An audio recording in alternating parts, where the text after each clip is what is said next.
certainly these kids didn't have a choice about the initial exposure to the trauma or stressors, but that also the stress is showing up when they would least want it to appear or when it's very inconvenient to appear. So this narrative is important, is an important part of recovery, but we feel that it needs to come after the education piece and after learning a toolbox, having defenses, because sometimes it can get very charged when you go through the narrative and you want to assess many things during the narrative. You want to assess gaps of memory. You want to assess potential cues.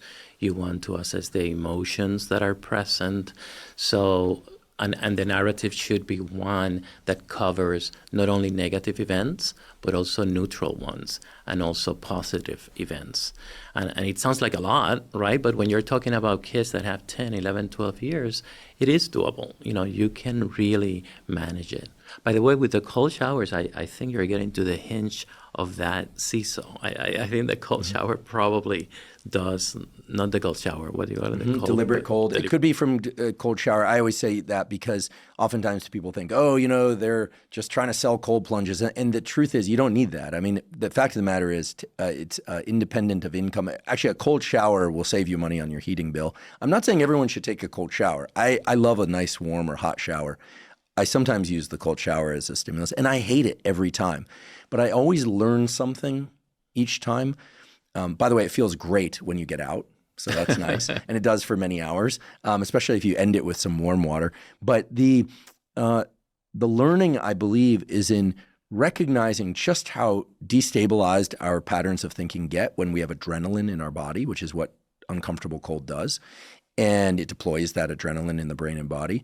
And it also is a great learning in seeing the return to a baseline, just seeing how that affects our psychology.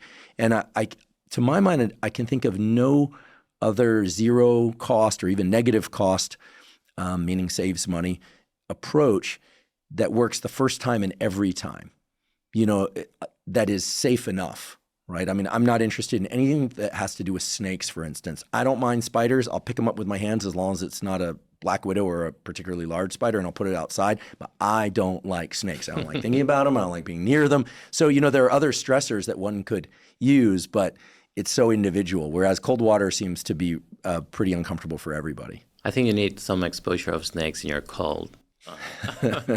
No interest. It's so interesting, you know, these things get so firmly rooted.